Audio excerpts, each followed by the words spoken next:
wabarakatuh. Waalaikumsalam warahmatullahi wabarakatuh. Innal hamdalillah nahmaduhu wa nasta'inuhu wa nastaghfiruh wa na'udzu billahi min shururi anfusina wa min sayyiati a'malina. May yahdihillahu fala mudilla lahu wa may yudlilhu falan tajida lahu waliyyan mursyida. Amma ba'du. Alhamdulillahirabbil alamin. Segala puji bagi Allah Subhanahu wa taala yang telah memberikan kita berbagai macam kenikmatan, nikmat iman, kemudian nikmat Islam, dan juga tidak lupa nikmat sehat walafiat, sehingga masih diberikan oleh Allah Subhanahu wa taala untuk sama-sama berthalabul ilmi, untuk sama-sama bertafaquh fid din, dalam salah satu ilmu yang masuk dalamnya ilmu syariat Islam, yaitu ilmu tajwid. Insyaallah pada sore atau pada malam hari ini kita akan melanjutkan pembahasan kita tentang matan Tuhfatul Atfal. Insyaallah kita akan melanjutkan atau mungkin kita akan sedikit memurajah lagi secara cepat atau secara singkat untuk pembahasan ahkamun nun sakinah wa tanwin. Tentu kalau misalnya kita mengingat-ingat bahwasanya bab-bab yang ada dalam matan Tuhfatul Atfal ini bisa dibilang adalah bab-bab yang sangat mudah. Kenapa? Karena untuk menyesuaikan orang-orang yang belajar. Karena matan Tuhfatul Atfal ini adalah matan yang dikhususkan untuk mubtadi. Apa yang dimaksud dengan al-atfal di sini itu bukan berarti adalah anak kecil, tapi untuk semua mubtadi, baik dia sudah tua ataupun masih kecil, seperti itu. Beda halnya kalau misalnya nanti kita sudah masuk ke Jazariyah, kemudian ke Khokhoni, Salsabil, dan sebagainya, nanti kita akan menemukan banyak sekali bab-bab yang lebih membutuhkan sedikit fokus gitu, atau mungkin butuh sedikit pemahaman yang lebih untuk memahami matan tersebut. Adapun tuhfa insyaallah mudah. Insyaallah sebelum kita melanjutkan ke poin ikhfa, kita akan mentalkin lagi untuk bab ahkam nunis sakinah wa tanwin. Bismillahirrahmanirrahim. Qala an-nazim rahimahullahu taala ahkam nunis sakinati wa tanwin. Linnuni in taskun walid tanwini arba'u ahkamin fakhudh tabyini. Fal awwalul izharu qabla ahrufi lil halki sittin rutibat fal ta'rifi hamzun fahaun thumma ainun ha'u muhmalatani thumma ghainun kha'u wasani idghamun bisittatin atat fi yarmaluna indahum qad thabatat lakinnaha qismani qismun yudghama fihi bighunnatin biyannu ulima wasalisul illa idza kana bikilmatin fala tudghim kadunya thumma sinwanin tala wasani idghamun bighairi gunnah fil lami warra thumma karrirannah wasalisul iqlabu indal ba'i miman bighunnatin ma'al ikhfa'i warrabi'ul ikhfa'u indal fadili minal hurufi wajibun lil fadili fi khamsatin min ba'di 'ashrin ramzuha fi kilmi hadzal baiti qad dhammantuha atau qad dhammamtuha sif za sana kam jada syakhsun qad sama dum qayyiban zid fi tuqan zalima. Tentu tadi Ana menyebutkan beberapa ikhtilaf yang terjadi di beberapa nusakh, di beberapa cetakan-cetakan. Ada yang mengatakan yarmulun, yarmalun, situn, sitin, kemudian dhamman tuha, dhammam tuha, dan sebagainya. Semuanya boleh dibaca seperti itu. Karena semuanya sahih. Selanjutnya kita akan sedikit mengulang pembahasan tentang hukum nun sakinah wa tanwin. Yang pertama untuk ahkam nun sakinah wa tanwin itu adalah al-izhar. Izhar itu menurut bahasa artinya jelas. Azhar tu syai' artinya aku menjelaskan sesuatu. Kemudian menurut istilah adalah ikhraju kulli harfin min makhrajihi min ghairi ziyadah fil gunnah. Jadi yang paling tepat, ibarah yang paling tepat atau pernyataan yang paling tepat adalah bahwasanya izhar itu dia ada gunnah, tapi gunnahnya itu bukan gunnah ziyadah, gunnahnya itu gunnah asliyah. Sehingga mungkin kita bisa mengatakan gunnahnya itu cuma satu harokat saja. Hanya sekedar di situ sifat bainiyah. Kita jelaskan sifat bainiyahnya. Jadi itu kita mengatakan bukan an'amta tapi an'amta. Kemudian man aman, bukan man aman. Adapun penyebab izhar adalah bu'dul makhraj, jauhnya makhraj huruf halqi dengan jauhnya makhraj huruf nun yang tarful lisan. Kemudian hurufnya itu hamzah ha, ain ha, ghain kha sesuai dengan makhrajnya, sesuai dengan urutan makhraj. Kemudian kesalahan yang sering terjadi adalah kita membaca gunnah berlebihan atau memberikan gunnahnya itu lebih dari 2 harokat atau 2 harokat. Man aman salah. Tapi man aman, an'amta, man aman, min khauf. Kemudian selanjutnya memisah antara nun sakinah dan tanwin dengan huruf halqinya saktah ataupun jeda.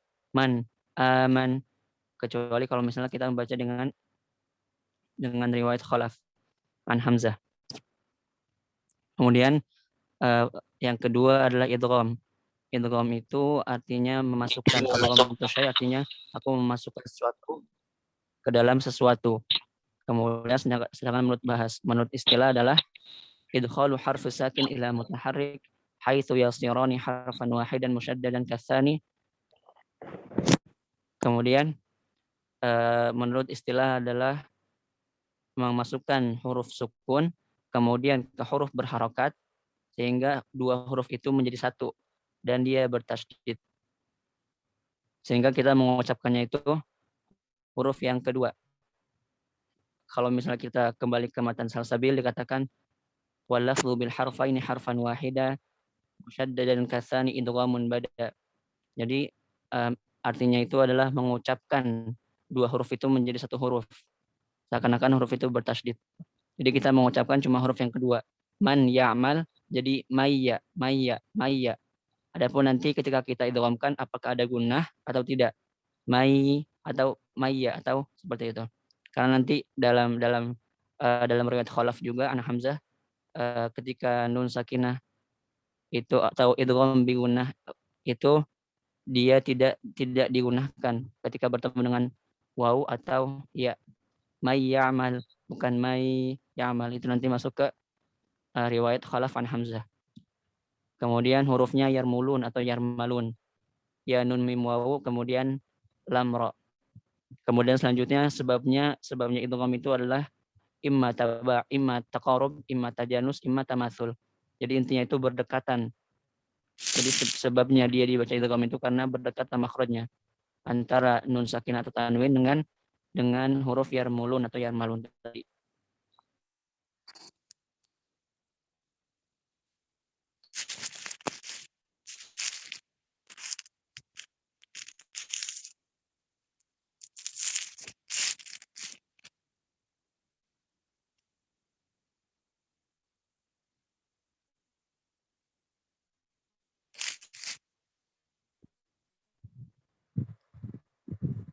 Assalamualaikum.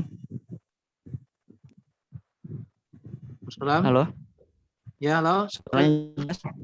Jelas. Jelas, tamam. Jelas. Tadi keluar sendiri punya anak. Afwan. Kemudian selanjutnya tadi dari sisi kesempurnaan itu ada dibagi 2 yaitu idgham kamil dan naqis. Yang maksud dengan idgham kamil adalah ketika kita masukkan ke huruf selanjutnya itu sudah tidak ada lagi sifat yang tersisa dari huruf sebelumnya yaitu gunnah. Dan dalam mushaf cirinya itu adalah atau dalam mushaf Madinah cirinya itu adalah tasydid. Ketika kita melihat nun bertemu nun itu dia bertasydid. Nun ketemu mim itu dia bertasydid. Kalau misalnya nun bertemu dengan waw dia itu tidak bertasydid. Miwal itu kita lihat di wawunya itu enggak ada tasydid. Seperti itu. Itu untuk membedakan antara idgham kamil dan idgham naqis dalam mushaf Madinah. Kemudian kalau misalnya idgham naqis adalah ketika kita mengidghamkan ke huruf setelahnya itu dia masih ada sifat sebelumnya, baik itu gunnah ataupun itbaq ataupun isti'alah dan sebagainya. Contohnya misalnya faratu, ahatu, itu adalah idgham naqis. Kemudian selanjutnya adalah ketika kita mengidghamkan apakah ada gunnah atau tidak.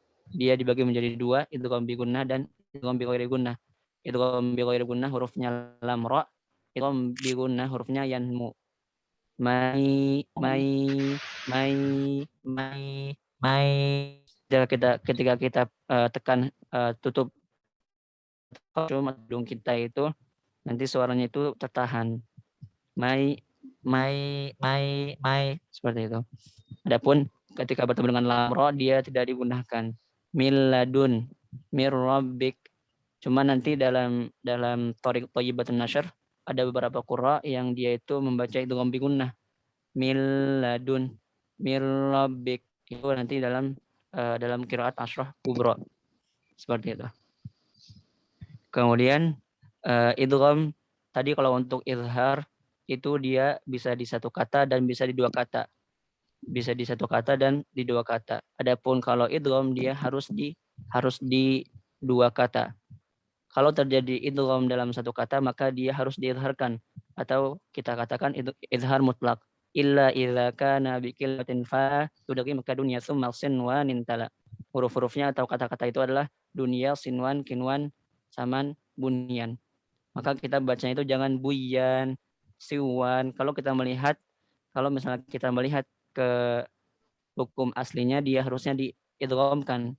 Tapi karena terjadi idgham dalam satu kata, maka dia harus diizharkan. Kenapa? Supaya tidak terjadi labs, tidak terjadi kerusakan makna atau pencampur adukan makna seperti itu. Kemudian selanjutnya kesalahan yang terjadi dalam mengucapkan idgham itu adalah pertama membacanya tanpa gunnah. May ya'mal. Itu boleh dibaca dengan gunnah ketika kita membaca dengan riwayat Khalaf an Hamzah. Adapun kalau misalnya kita baca dengan hafaz yang kita baca sehari-hari, yang kita baca sekarang ini, maka dia itu di sana hukumnya adalah bigunnah. Mai gitu. Kecuali ketika bertemu dengan lam dan ra. Kemudian menambah atau mengurangi gunnah. Mai, jadi dibacanya itu panjang banget itu. Gunnahnya itu panjang. Mai, atau di apa namanya tadi gunnahnya itu cuma nggak sempurna dibacanya. Mai ya'mal, seperti itu. Kemudian selanjutnya iqlab. Dalam segi bahasa artinya membalikkan sesuatu. Ja'alu harfan fi makanil akhari, sebagaimana perkataan Imam Sulaiman Murad dalam matan salsabilnya, harfin fi makanil akhari ma'iqlabin ma'gunnatin fihi fa iqlabun duri. Seperti itu. Jadi yang maksud dengan iqlab adalah membalikkan sesuatu ke dalam sesuatu. Adapun menurut istilah para ulama tajwid adalah mengubah huruf nun kepada huruf mim mukhfah. Jadi mimnya itu harus diikhfakan, harus disamarkan. Nggak boleh kita baca amburika, nggak bisa. Tapi kita baca amburik, seperti itu. Kemudian kita beri gunnah di situ. Seperti itu. Karena dari nun atau mimnya itu, mim yang berubahnya itu dia ada sifat gunnah. Karena gunnah itu adalah sifatun lazimah untuk nun. Baik ketika harokat ataupun ketika sukun. Kemudian selanjutnya, kenapa kita mengubahnya itu ke mim gitu. Kalau misalnya kita baca min ba'di, itu menurut orang Arab itu susah. Menurut orang Arab susah karena dari makhraj dari khayshum langsung ke syafatan itu agak susah menurut orang Arab. Min ba'di itu susah. Tapi sehingga untuk memudahkan itu dia diubah ke huruf yang sama, tapi dia itu nggak susah gitu. Kenapa diubah ke mim? Pertama karena mim itu satu makhraj dengan ba, lisyafatainil wawu ba'un mimu, kemudian dia satu sifat dengan nun yaitu gunnah. Makanya huruf yang berhak atau yang pantas menggantikan nun di situ adalah mim. Amburik, mim ba'di, mim ba'di. Adapun dalam pengucapannya para ulama berbeda pendapat di sini antara furjah atau dengan itbaq atau menempel tapi nempelnya itu enggak ditambah, enggak terlalu ditekan. Burik enggak, tapi nempelnya itu ringan aja, nempel ringan. Adapun furjah itu memberikan sedikit celah dan untuk Anda sendiri, Anda mendapatkan dari beberapa masyayikh dengan itbaq, kebanyakan dengan itbaq. Adapun dengan furjah itu seperti Syekh Hasan Usman, beliau mengajarkan Anda dengan furjah. Kenapa? Untuk membedakan antara mim yang muqlabah, mim yang diganti dengan mim yang asli. Seperti itu. Makanya kita perlu menyamarkan. Kita perlu membaca dengan furjah. Adapun para ulama yang lain atau para masyayikh yang lain mengatakan dengan itbaq. Seperti itu. Dan di sini karena kita belum memahami, kita belum menguasai, kita belum bisa memilih, kan? Maka di sini hal yang harus kita lakukan, yang patut kita lakukan adalah ambil apa yang kita pelajari dari guru kita. Kalau misalnya guru kita mengajari dengan furjah, maka baca dengan furjah. Kalau guru kita mengajarkan dengan itbaq, maka dengan itbaq. Karena mereka juga mengatakan bukan hanya sekedar dengan hawa nafsu ataupun asal-asalan gitu. Tapi mereka itu mengatakan dengan ilmu. Adapun kita mungkin masih proses taklid, masih proses ikut-ikutan gitu. Kita belum mengetahui atau belum mencari-cari dari pendapat para ulama dan sebagainya. Adapun mungkin kalau misalnya kita sudah mengetahui, kemudian kita sudah mencari-cari di beberapa nas atau dalam teks-teks kitab-kitab ulama-ulama mutaqaddimin, memang menurut guru ana Syekh Hamada itu beliau mengatakan bahwasanya dalam kitab-kitab mutaqaddimin itu kebanyakan dikatakan itu bukan furjah, yaitu dikatakan dengan talamus atau dengan itbaq. Adapun furjah itu menurut Dr. Aiman adalah sesuatu yang muhdats, sesuatu yang baru. Karena memang tidak banyak disebutkan dalam kitab-kitab ulama-ulama mutaqaddimin. Seperti itu. Wallahu a'lam. Kemudian pun juga kenapa kalau misalnya kita mengubahnya itu ke mim. Karena secara natural kita juga akan mengubah nun ke mim. Contohnya misalnya kita mengatakan mimbar. Apakah dia itu tulisannya itu mim kemudian ba kemudian ro? Bukan. Dia tulisannya mim nun ba ro, minbar. Tapi kita secara naluri kita mengatakan mimbar. Kemudian Imam Ahmad bin Hambal gitu. Jadi kita mengatakan bukan Ahmad bin Hanbal tapi Hambal. Secara fitrahnya kita akan mengganti nun kepada mim seperti itu. Sehingga di sini dia yang huruf yang pantas untuk menggantikan nun itu adalah mim. Kemudian kesalahan yang sering terjadi adalah pertama kita terlalu menempelkan bibir kita ketika membaca iqlab. Contohnya mim. Jadi dengan kaz gitu. Kaz itu adalah tekanan, menekan gitu. Tapi baca tadi antara talamus atau dengan furjah. Seperti itu. Kemudian mengurangi kadar gunnah. Amburik ataupun membaca dengan ilhar. Amburik seperti itu salah.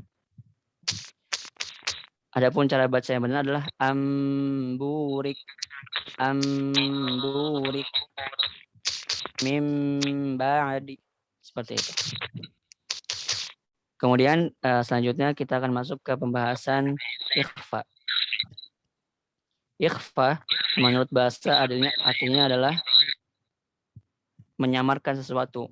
Akhfa itu syai' artinya aku menyamarkan sesuatu.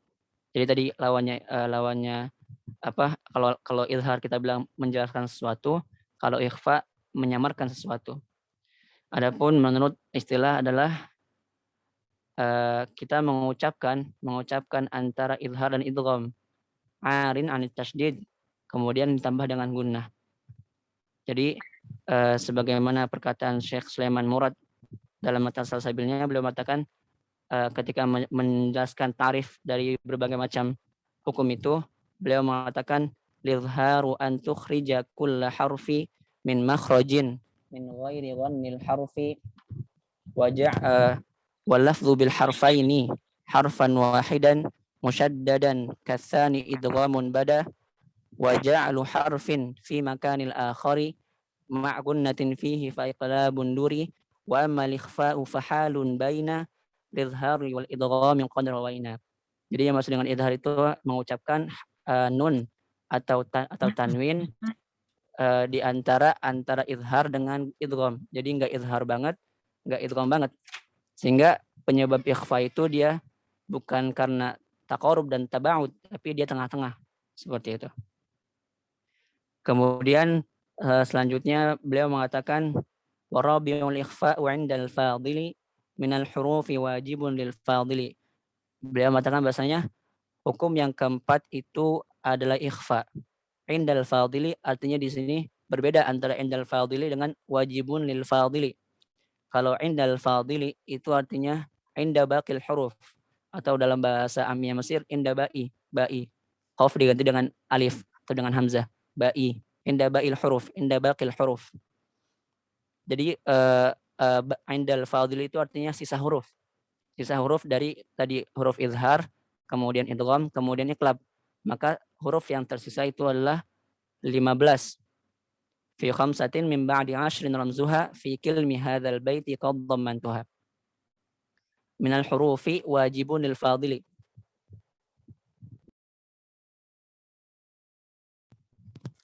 Adapun minal hurufi wajibun lil fadili artinya itu ada banyak di sini ada banyak tafsiran atau banyak arti ya gitu kan.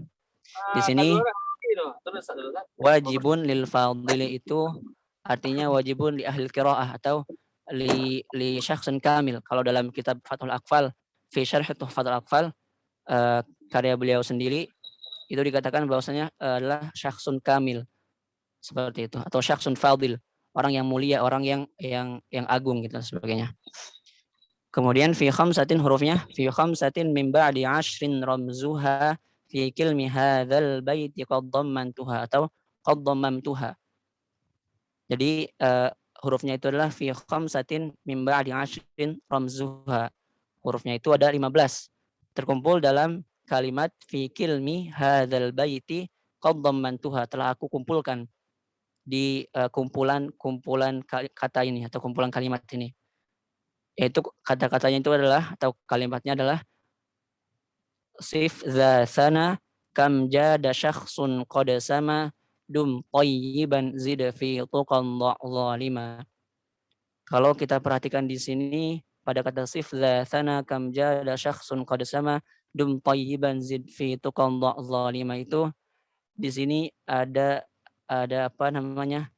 nilai sisi tarbawiyahnya atau sisi pendidikannya gitu, atau sisi akhlaknya.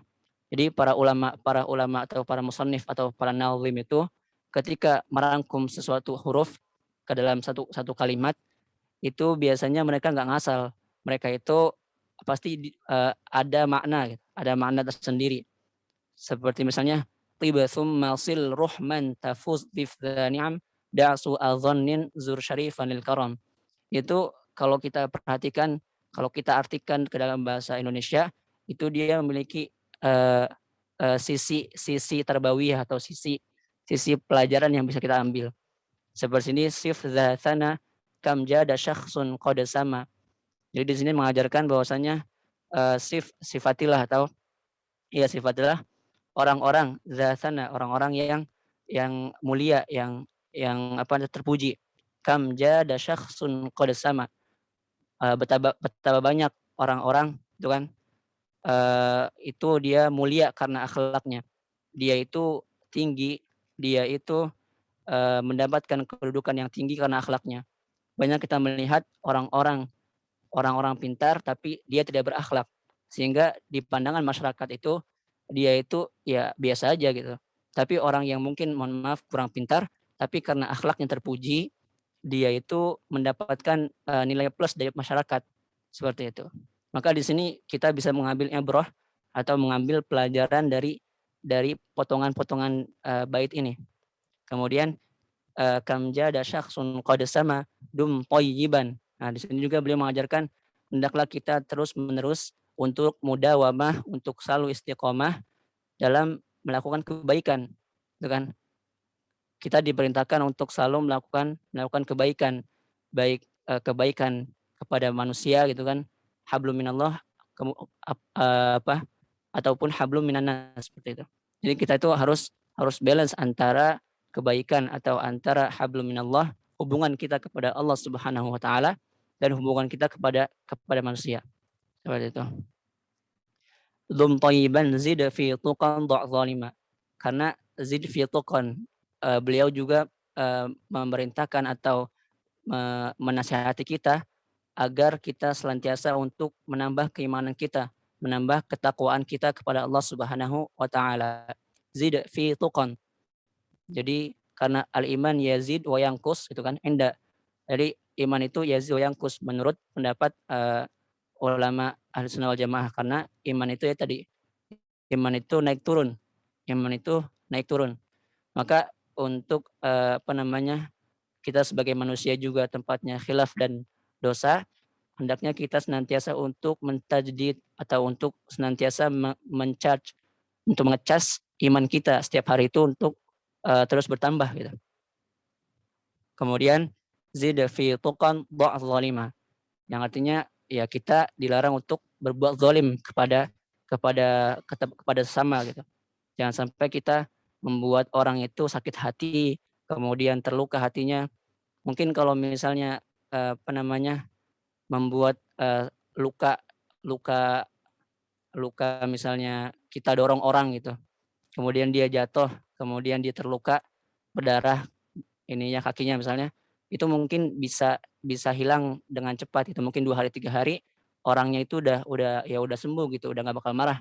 Tapi kalau misalnya kita menyakiti hati dia, mungkin setahun, 2 tahun, 3 tahun itu mungkin nggak bakal hilang. Rasa sakitnya itu nggak bakal hilang karena berhubungan dengan hati. Seperti itu. Jadi jangan sampai kita itu membuat hati orang itu tersakiti. Seperti itu. Karena al-muslimu man salima min lisanihi wa yadihi gitu. Jadi seorang muslim itu adalah yang bisa menjaga lisannya, kemudian menjaga perkataannya, menjaga perbuatannya seperti itu. Kemudian selanjutnya di sini dikatakan sif dzatsana kam jada syakhsun qad sama dum thayyiban zid fi tuqan dha' zalima. Maka di sini huruf-hurufnya adalah shad, kemudian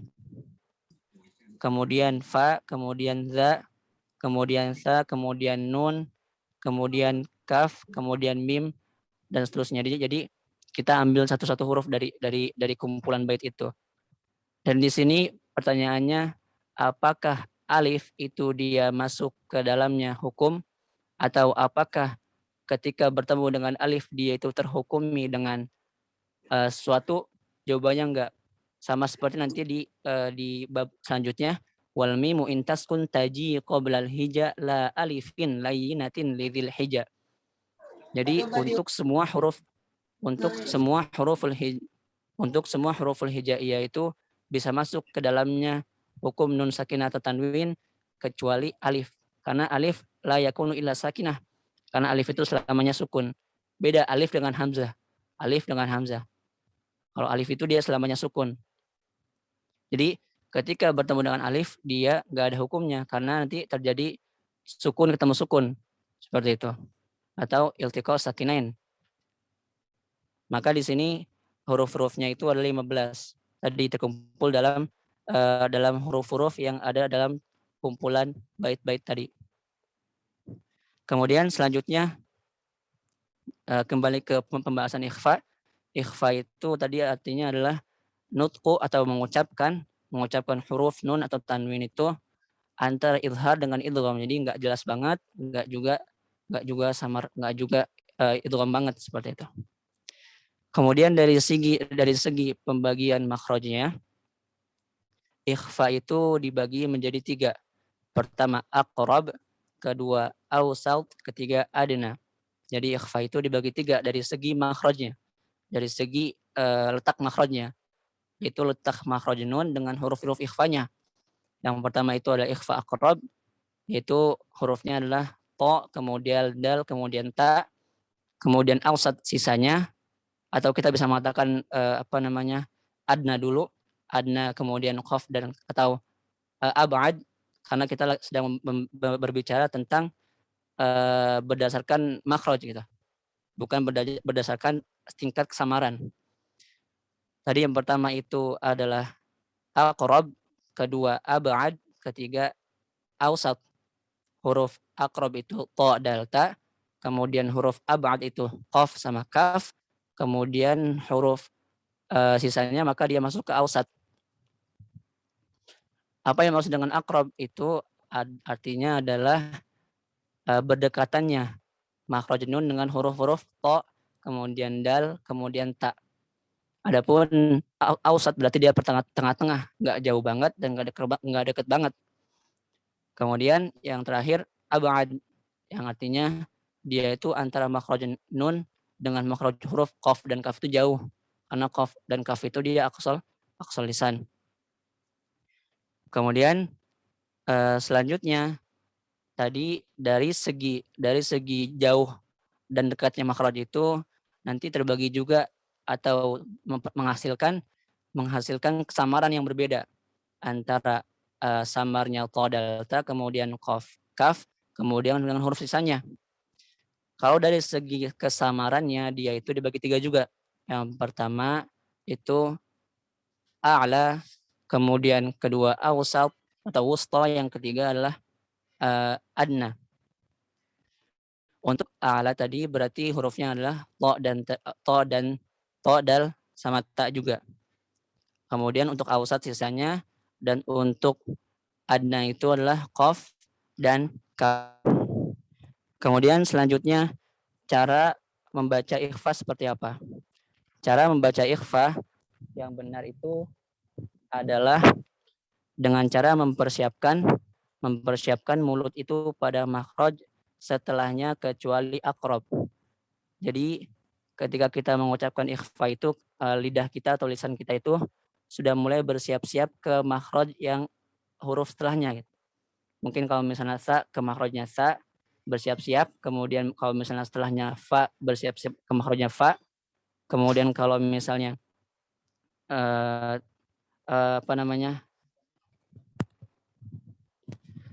adapun untuk ikhfa aqrab dia itu enggak bersiap-siap, karena bahkan dia juga enggak nempel gitu.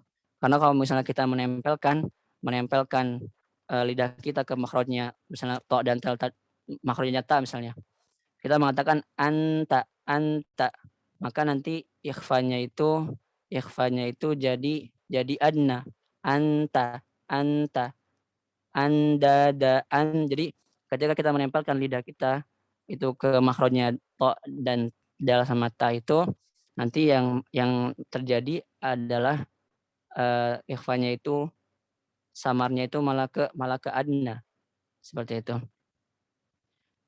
Contoh misalnya kita mengatakan sa ang, atau angkasa, atau mungkin Ustazah bisa diganti ke kitab Tajwid Musawwar.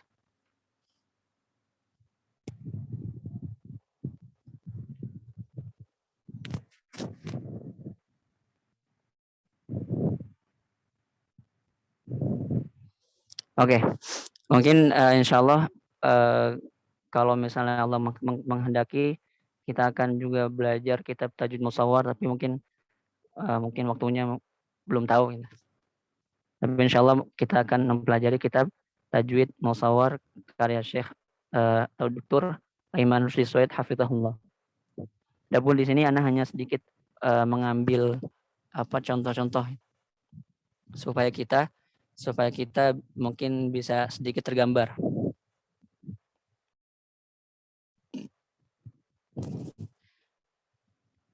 Di sini mungkin bisa di slide ke bawah.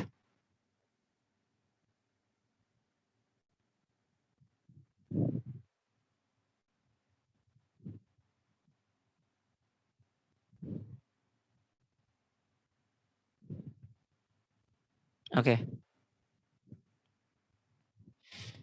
Tadi seperti kita katakan bahwasanya cara mengucapkan ikhfa itu adalah dengan mempersiapkan lidah kita ke makhraj yang akan kita temui atau kepada makhraj dengan huruf setelahnya, kecuali ketika bertemu dengan ikhfa aqrab atau ta dan ta. Karena ketika kita langsung menempelkan ke makhrajnya mereka masing-masing, nanti yang terjadi itu malah menjadi ikhfa yang adna. Andada, anta, minto. Jadi ikhfanya itu malah berubah ke adna, bukan ke a'la.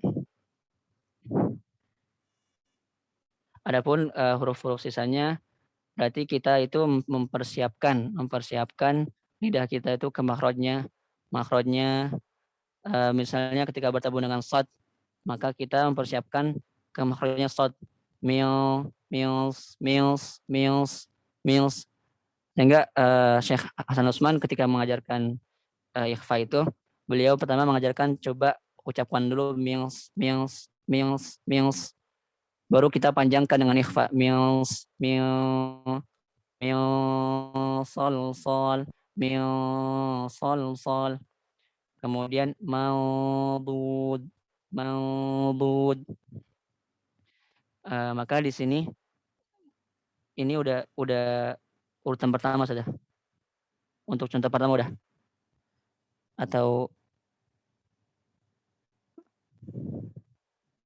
coba ke atas lagi. Lagi.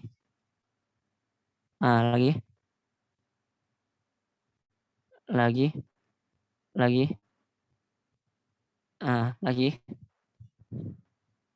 Udah agak bawah lagi tadi.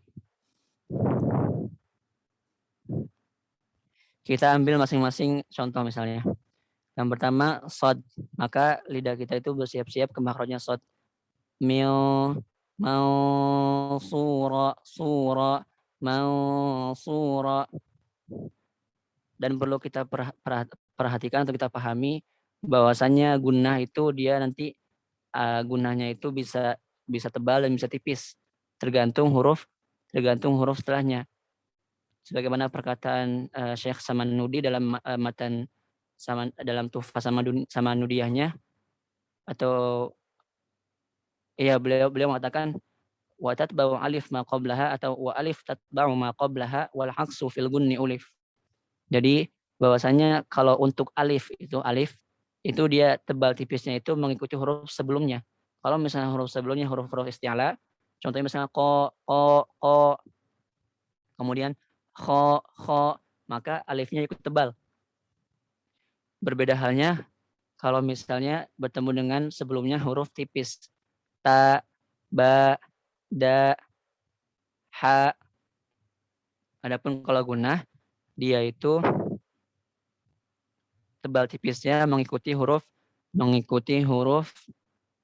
setelahnya. Kalau misalnya huruf-huruf isti'ala, maka dia harus ditebalkan gunnahnya. Min qablik. Kemudian kalau bertemu dengan kaf misalnya mangkan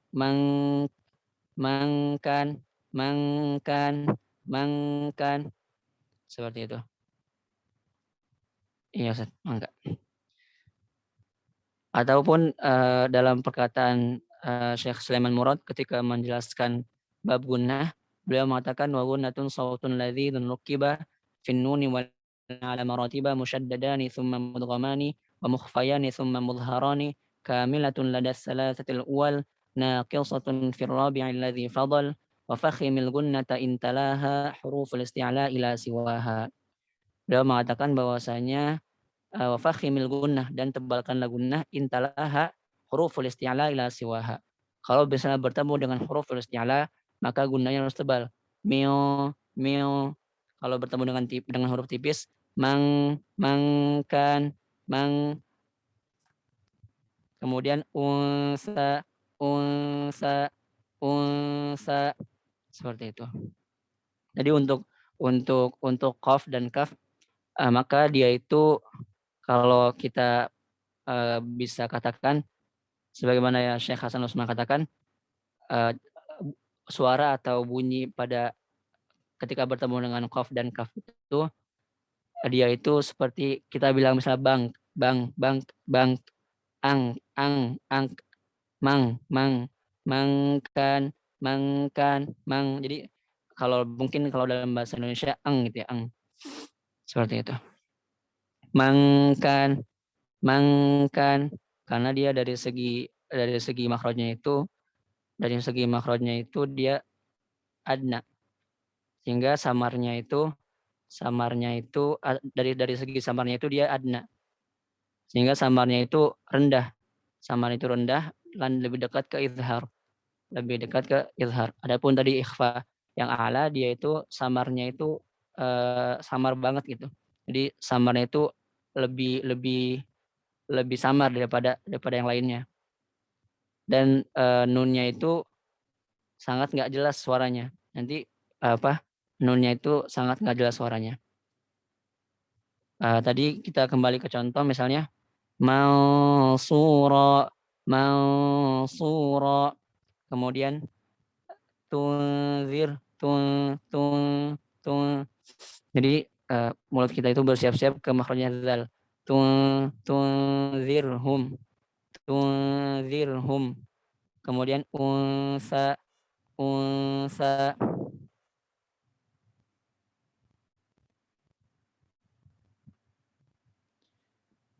Seperti itu. Kemudian selanjutnya minkum. Jadi ketika mengucapkan huruf misalnya kuntum itu jangan kita tebalkan gunnahnya kungtum, tapi kita tipiskan kuntum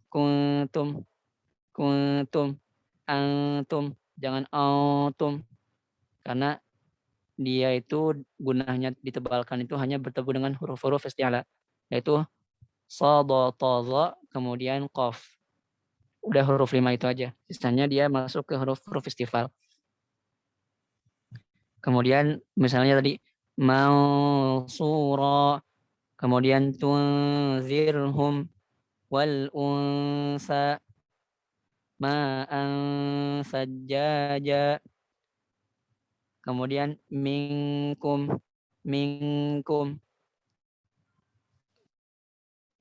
Ini lagi Ustaz.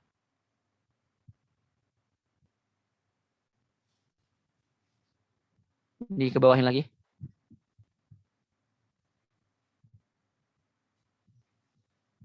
Oke. Kemudian min dunillah.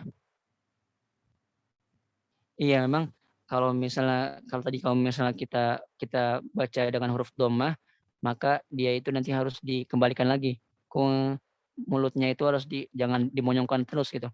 Kungtum, kalau misalnya kita monyongkan terus nanti tebal gunnahnya. Kung, tapi kuntum seperti itu. Jadi ditarik lagi gitu.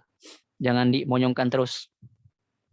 Kemudian waka sang dihaqa. Kemudian kasyajaratin thayyibah. Jadi beda antara tiu sama kak sang dihaqa, kasyajaratin thayyibah. Jadi tadi gunanya itu tebal ketika bertemu dengan huruf isti'la, dan ketika bertemu dengan huruf istifal maka gunanya tipis. Kemudian nafsan zakiyah.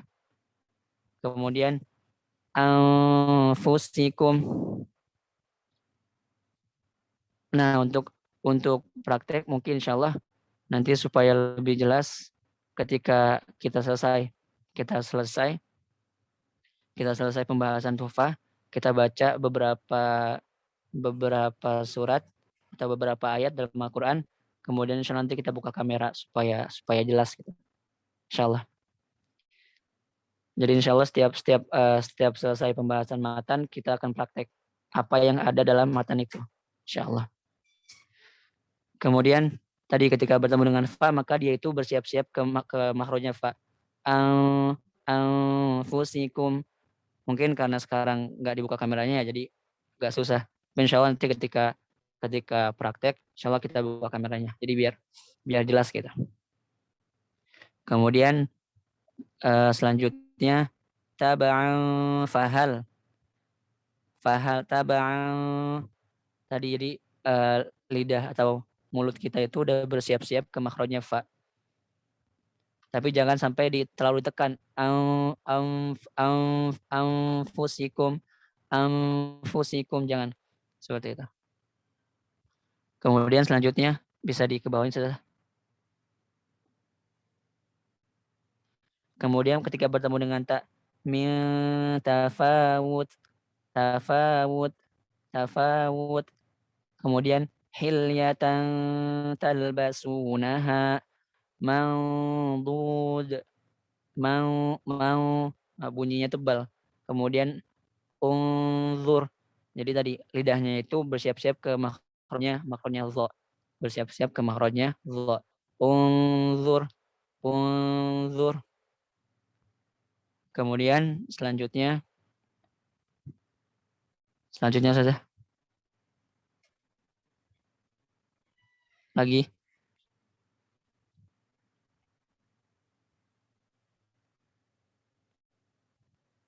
Oke. Jadi ana ulangi lagi tadi untuk dari segi makhrajnya dia terbagi 3, ikhfa aqrab, kemudian ausat, kemudian ab'ad. Aqrab karena makhrajnya berdekatan dengan makhraj nun, hurufnya ta, dal, ta. Kemudian ausat berarti tengah-tengah.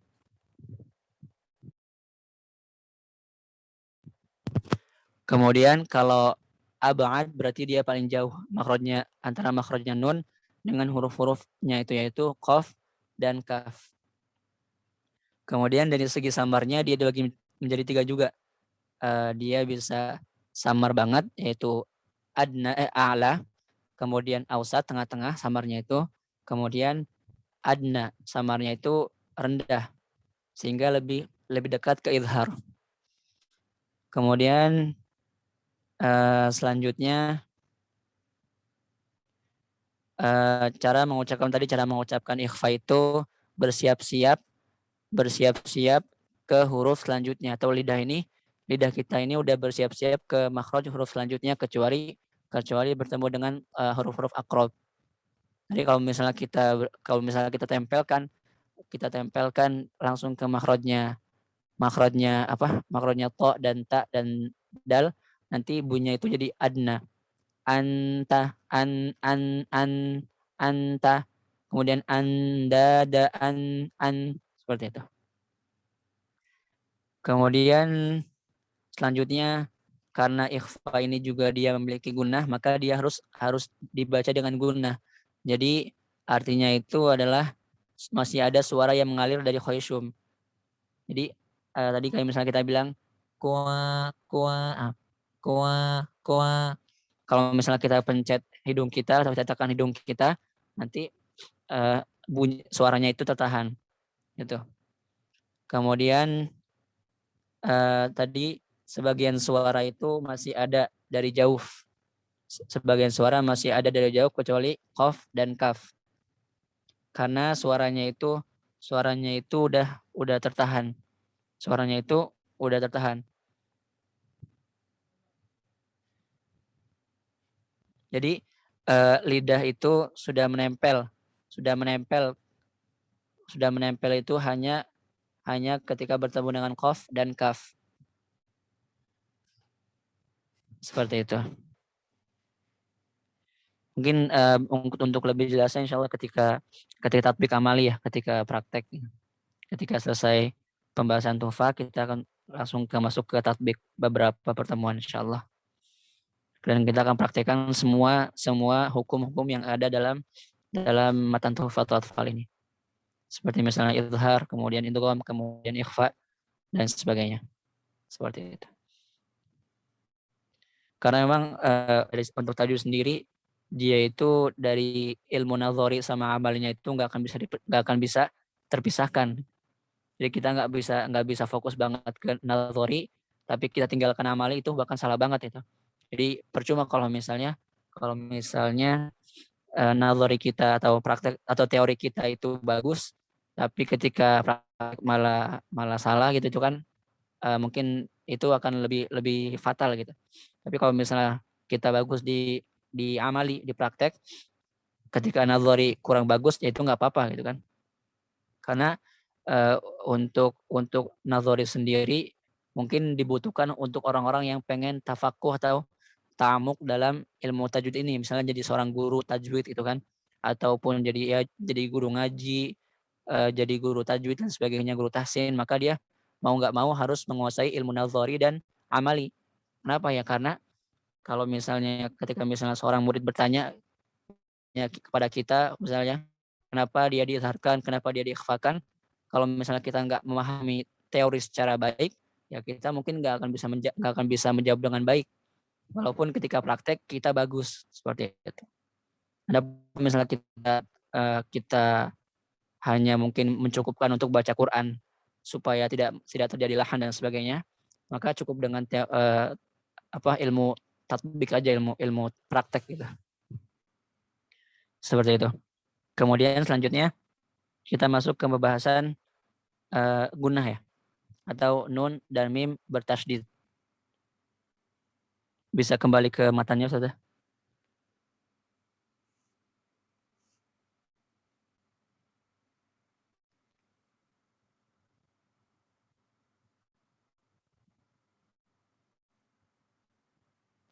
Oke. Pembahasan kita tentang ahkamun nun wal mim musyaddadatain. Wa gunna miman thumma nunan syuddida wa sammi kullan harfa gunnatin bada. Jadi di sini beliau An-Nazim rahimahullah taala, beliau menjelaskan tentang hukum nun dan mim bertasydid. Hukum nun dan mim bertasydid. Sebelum kita masuk ke pembahasan, kita harus tahu dulu, karena di sini kita akan bahas tentang gunnah, maka kita harus mengetahui definisi gunnah. Sebagaimana perkataan Syekh Sulaiman Murad dalam matan Salsabilnya, beliau mengatakan wa gunnatun sautun ladzizun rukiba fin nuni wal mimi ala maratiba. Jadi gunnah itu menurut Syekh Sulaiman Murad adalah suara laziz, itu bisa kita katakan indah, bisa katakan yang ya enak, lezat gitu kan. Karena memang untuk gunnah sendiri dari mungkin kalau misalnya kita tanya ke beberapa qurra, ke beberapa qori gitu, qori seperti makomat, maka kalau misalnya kita tanya hal-hal yang bisa memperbagus suara atau memperbagus bacaan itu apa, pasti mereka akan mengatakan gunnah. Karena dengan kita membaca dengan gunnah itu seakan-akan suara kita itu menjadi lebih bagus gitu. Suara kita itu akan lebih indah. Tapi bukan berarti di sini kita baca semua huruf dengan gunnah. Karena gunnah ini adalah sifatun lazimah hanya untuk dua huruf saja, yaitu nun sama mim. Maka baik dia dalam keadaan fathah, dhammah, kasrah, kemudian dalam keadaan sukun, dia tetap ada gunnahnya. Seperti itu. Sehingga Syekh Sulaiman Murad mengatakan wa gunnatun sautun ladzizun rukiba fin nuni wal mimi ala maratiba musyaddadani thumma mudghamani wa mukhfayani thumma mudharani kamilatun lada thalathatil awal naqisatun fi rabi'il ladzi fadal. Nah, di sini kalau misalnya kita perhatikan yang dimaksud gunnah tadi kan, maka gunnah ini juga dia memiliki marotib, memiliki tingkatan. Pertama tadi bahwasanya gunnah itu hanya dimiliki oleh nun sama mim saja, baik dia berharokat, baik dia sukun. Cuma nanti marotib atau tingkatan gunnahnya itu berbeda-beda. Sebagaimana Syekh katakan, musyaddadani summa mudghamani wa mukhfayani summa mudharani. Beliau mengatakan bahwasanya untuk marotibul gunnah itu beliau menyebutnya itu ada 3, ada 4. Tapi beliau nggak mengatakan akmal, kemudian kamilah, kemudian nakisah, kemudian angkos. Tapi beliau mengatakan kamilatun ladas salasatil uwal naqisatun fir rabi'il ladzi fadal. Jadi beliau mengatakan bahwasanya untuk marotibul gunnah sendiri dia itu dibagi menjadi 2. Ada gunnah kamilah sama gunnah naqisah aja. Gunnah kamilah itu apa? Gunnah kamilah yang di sini dalam beberapa syarahnya itu, syarah Salsabil itu dikatakan bahwasanya gunnah kamilah itu para ulama menghitungnya 2 harokat. 2 harokat. Yaitu untuk apa namanya? Tempat-tempatnya terjadi pertama pada nun dan mim bertasydid. Martabat yang pertama atau tingkatan yang pertama itu terjadi pada nun dan mim ketika bertasydid. Innallah amma yatasaalun. Innallah, seperti itu. Jadi dia itu untuk dari segi marotibul gunnahnya itu dia paling tinggi atau paling pertama. Kemudian martabat tsaniyah beliau mengatakan pada nun dan mim ketika hukum idgham, yaitu idgham bi gunnah atau idgham mislain shagir. Maka kalau misalnya kita mengatakan mai itu dia gunnahnya itu dia di tingkatan yang kedua. Kalau tingkatan yang ketiga itu ketika terjadi pada hukum ikhfa. Ketika nun atau mim terjadi dalam hukum ikhfa hakiki atau ikhfa syafawi ataupun juga iklab. Jadi ketika hukum-hukum itu gunnahnya itu martabatnya yang ketiga. Kemudian yang terakhir baru naqisah. Dan di sini dikatakan miqdaruha harakah wahidah. Jadi untuk naqisah itu gunanya cuma 1 harakat. Terjadi pada hukum izhar, yang itu izhar mutlak, kemudian izhar syafawi dan izhar halqi. Makanya kita bilang bahwasanya gunahnya izhar itu ada, cuma gunanya itu bukan ziyadah atau gunanya bukan gunah zaidah, bukan gunah tambahan. Atau kita mengatakan bukan 2 harakat tapi 1 harakat saja. An'amta lahum fiha, lahum bukan lahum fiha. Itu juga ditahdzir oleh Sulaiman Murad di bait selanjutnya.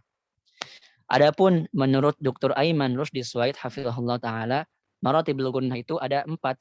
Pertama, akmal matakun, kemudian kamilah, kemudian naqisah, kemudian angkos matakun. Untuk akmal matakun terjadi pada hukum nun atau mim bertasydid atau gunnah musyaddadah kita bilang. Kemudian yang kedua pada idgham. Jadi Dr. Aiman menghitung idgham itu bareng dengan hukum nun dan mim bertasydid.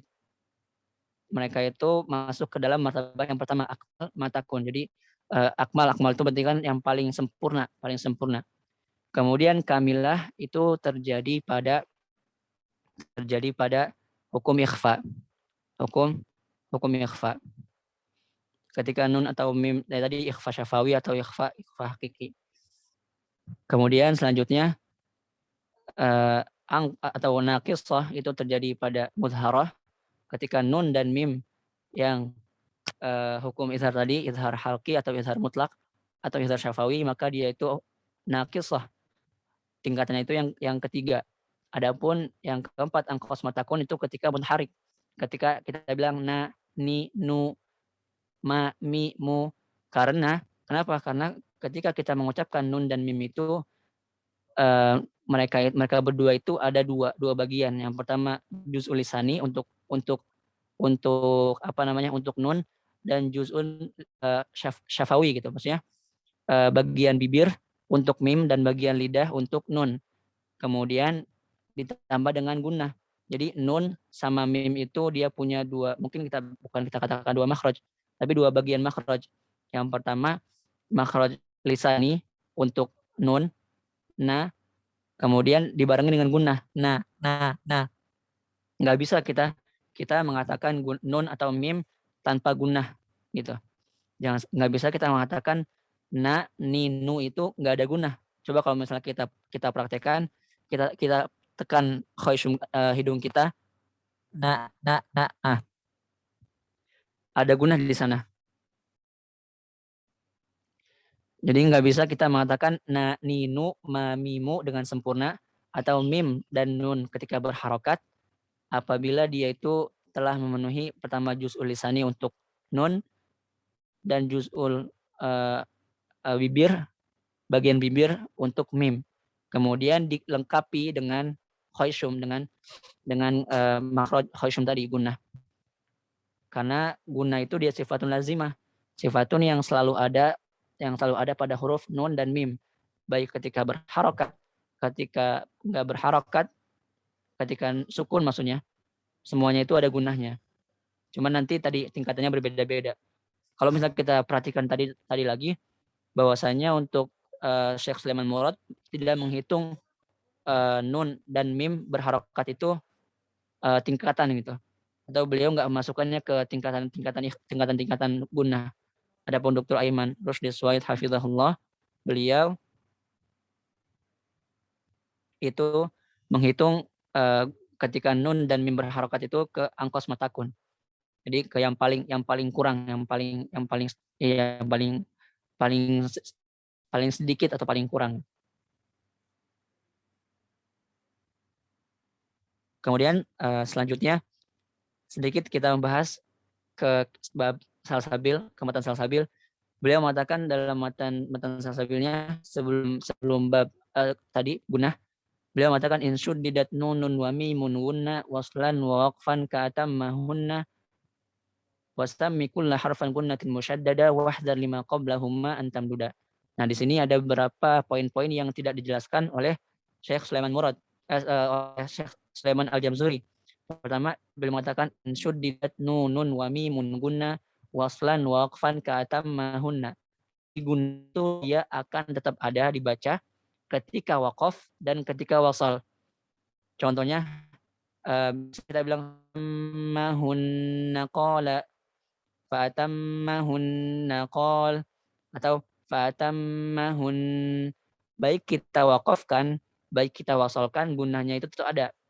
Jadi gunahnya itu ada ketika waqaf dan ada ketika wasal. Nggak hilang ketika waqaf atau nggak hilang ketika wasal. Gunahnya tetap ada, dua harakat dibaca seperti itu. Kemudian wasammi kulla harfa gunatin musyaddada, namailah sebagai guna musyaddadah atau guna musyaddad. Wahdhar lima qablahuma antam duda. Nah ini yang sering terjadi oleh beberapa orang-orang yang membaca Al-Quran. Mereka mengatakan summa inna allaha wa jadi wahzar lima qablahuma antam duda. Jangan sampai kita itu melahirkan atau membuat huruf sebelum gunahnya itu ada huruf lagi. Tadi dengan kita membaca dengan dipanjangkan in sum seperti itu. Maka jangan sampai kita membacanya itu dengan tawallud, dengan melahirkan huruf-huruf mad tadi di belakangnya. Innallah summa, jangan sampai seperti itu.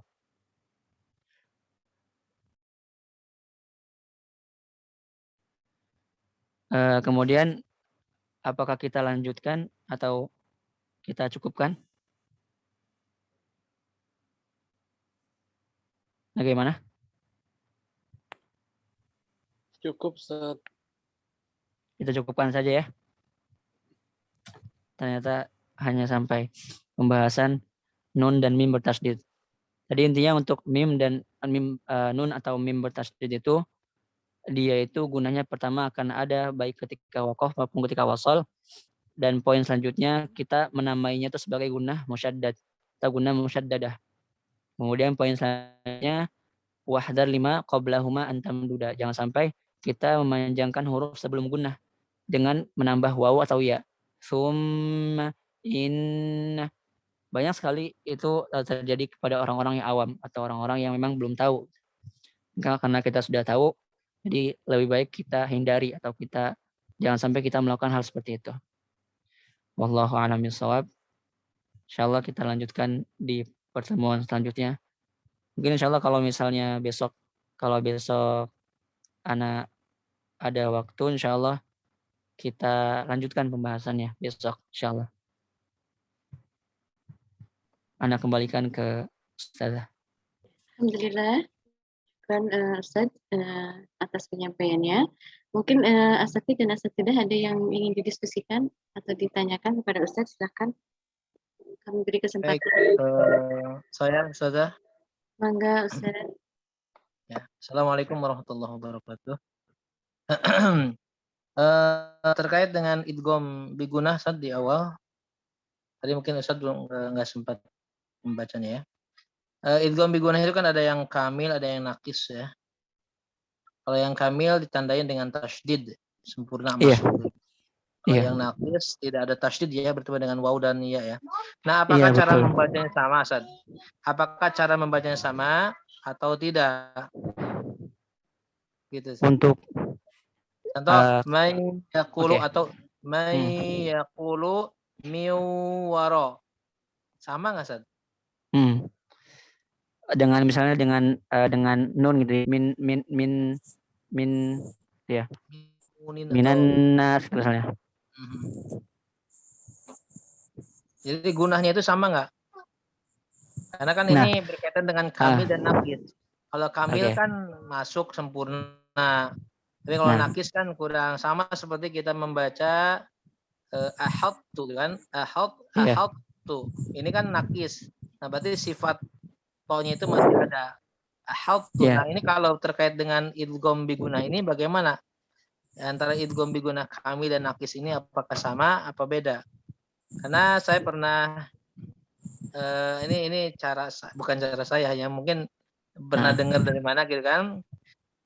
Mungkin enggak cara membaca idgham bigunah nakis itu 50% suaranya keluar dari hidung, rongga hidung, 50%-nya dari rongga mulut atau dari al-jauf.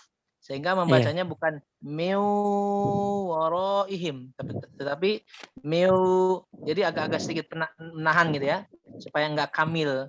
Miu waraihim. Tapi kalau yang kamil kan seperti min nasirin, min, jadi sempurna masuknya, jadi hanya mengandalkan dari al-khayshum. Tapi kalau yang idgham bigunah yang nakis, dia ada dari al-jaufnya enggak? Gitu ya, Ustaz. Soalnya ini banyak yang menyamakan gitu ya, cara membaca idgham bigunah itu, baik itu yang kamil ataupun yang nakis itu sama gitu, enggak ada bedanya. Nah, kalau memang sama, terus apa arti dari nakis dan kamilnya begitu, Ustaz? Oke, Ustaz. Di sini kita harus tahu dulu tadi kan pengertian kamil dan nakis ya. Untuk nakis itu ketika masih ada sifat dari huruf sebelumnya. Ya, Ustaz ya. Adapun kalau kamil dia itu udah enggak ada sifat dari huruf sebelumnya. Kalau berarti kalau di sini untuk idgham bigunah berarti dia gunahnya Ustaz ya. Nah, di sini kalau misalnya kita perhatikan man ya'mal Ustaz. Man ya'mal. Ustaz ya. Dia kenapa disebut nakis? Karena masih ada sifat atau masih ada gunnah dari huruf sebelumnya saja. Nun berarti ya. Adapun kalau bertemu dengan nun dan mim saja. Mimmal misalnya. Mimmal itu gunnahnya dari mana, Ustaz? Gunnahnya itu kan tadi kita bilang nun sama mim itu dia kamil kan? Ya kan? Ya, karena dalam mushaf Madinah dia itu ada tasydidnya, kamil berarti. Iya, betul. Ya. Dia itu gunahnya dari huruf setelahnya. Bukan dari nunnya itu. Bukan dari nun sukunnya, tapi dari nun huruf setelahnya. Gitu, Ustaz. Kalau mimmal berarti dari mimnya ya. Nah, betul. Jadi gunahnya itu bukan dari nunnya, tapi dari mimnya. Bukan karena Seperti ini. itu, Ustaz. Bukan karena nun dan mim itu memiliki sifat gunah, Ustaz. Karena nun Enggak. dan mim memiliki sifat gunah. Iya, Jadi iya sehingga betul. ini Dia memiliki kamil betul. itu. Hah? Enggak, betul dia memiliki sifat gunah, tapi untuk nun sama mim itu gunahnya itu bukan dari nun sama nun sebelumnya gitu. Tapi Bukan dari mim nun. sama nunnya. Gunahnya itu kita ngambil dari Iya, huruf baik. setelahnya, bukan huruf sebelumnya, Ustaz. Seperti itu. Ya. Bisa Terus kalau dipahami, yang Ustaz? nakis gimana tuh? Kalau yang Ya, nakis, insya Allah, Ustaz. oke.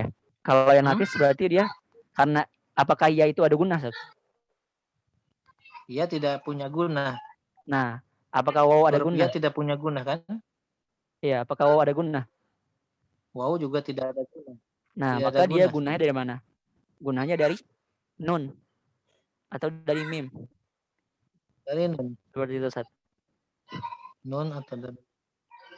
Bisa dipahami, Ustaz? Makanya tadi kita bilang Ya, insya Allah nakis bisa, itu Ustaz. Ya, enggak, maksudnya dari segi membacanya bunyi yang keluar itu apakah sama enggak? Ada gunanya itu kalau ya. untuk Contoh, miu waraihim. Dan apa? Mai yakulun. Apakah bentuk gunanya itu sama apa tidak nih? Maksudnya gitu. Kalau dari Karena ini terkait dengan kalau istilahnya nakis sama kamilnya, Ustaz. Iya. Oke, paham. Kalau dari beberapa masyayikh itu kan ya. Dari ketika Nabat Talaki dia itu memang untuk yang nakis itu dia itu ada perbedaan, Ustaz. Nakis dengan kamil itu. Tadi seperti yang Antum katakan seperti itu. Ya, makanya tadi Anda katakan ini 50% suara keluar dari al-khayshum, 50%-nya dari al-jauf gitu, Ustaz. Nah, betul. Seperti itu, Ustaz. Oke, baik-baik. Adapun emang masyayikh yang lain gitu, seperti Syekh Hasan Utsman dan sebagainya itu enggak ada bedanya. Bedanya itu cuma tadi di mana dari mana kita ngambil gunahnya itu. Berarti bedanya dari teori kalau begitu ya? Iya, betul. Dalam praktek dia nggak ada bedanya. Iya, baik. Tapi beberapa masyayikh yang lain, karena emang ini kan sifatnya apa ya? Dari segi baca saja. Karena memang dari segi baca itu emang banyak ikhtilaf saja. Iya, pastinya. banyak ikhtilaf gitu. Kayak misalnya kita kita mengucapkan ikhfa gitu kan.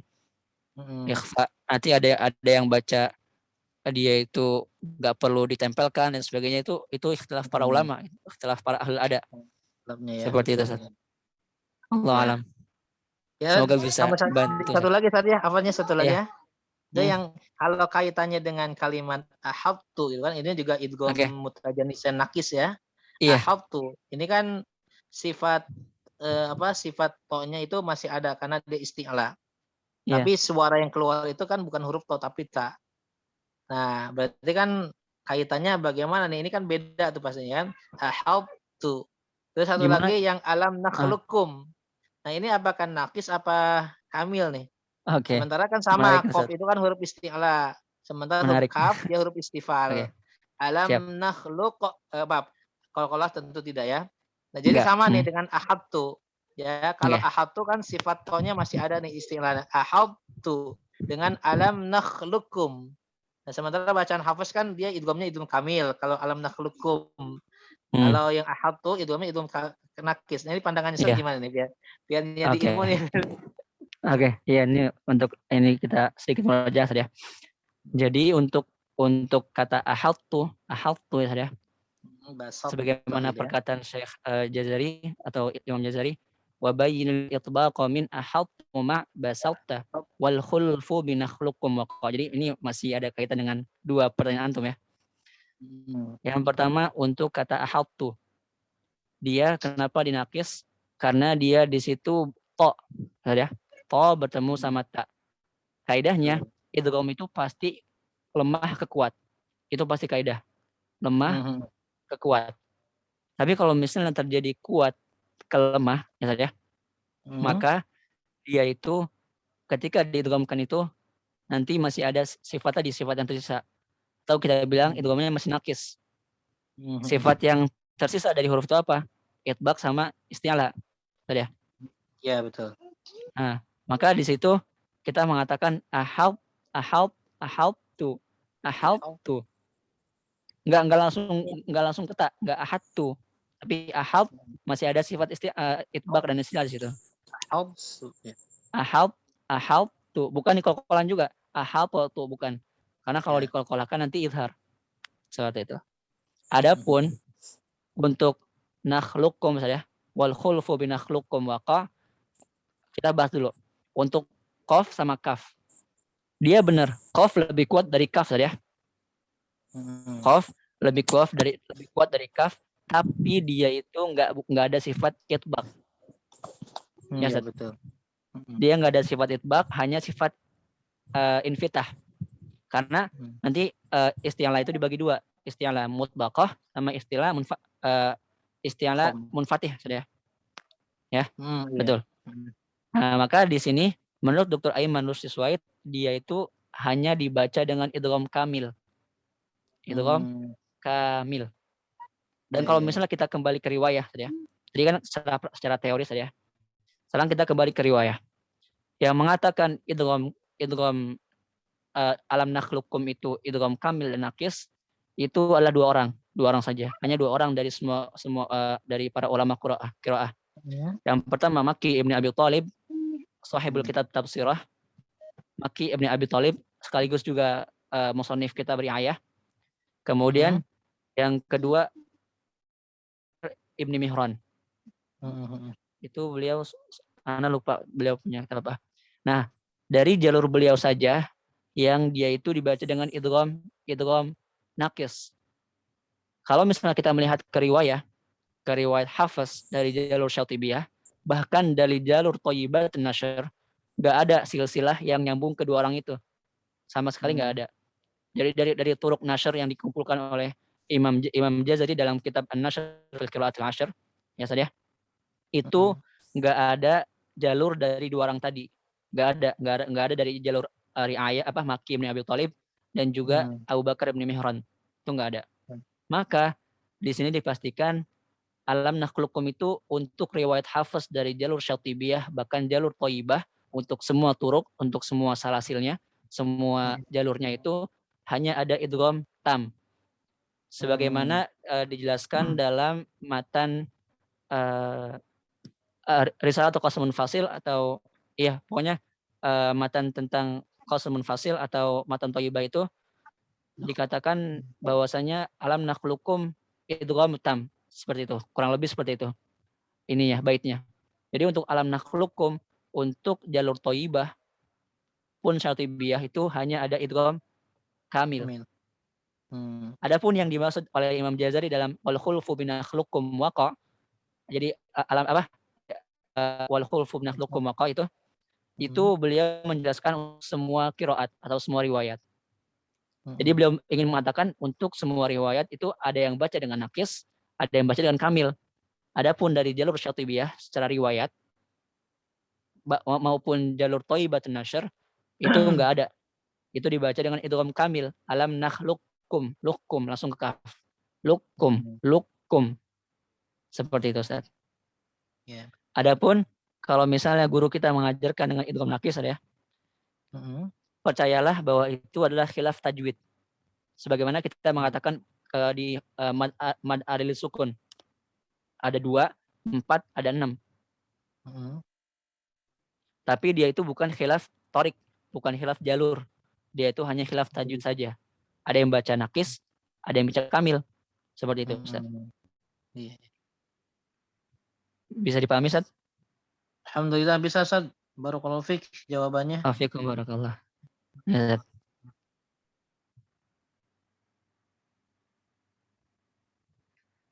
panjang pendek lidah. Sebenarnya untuk ikhfa ini Ustaz ya. Jujur ketika Ana bertalaki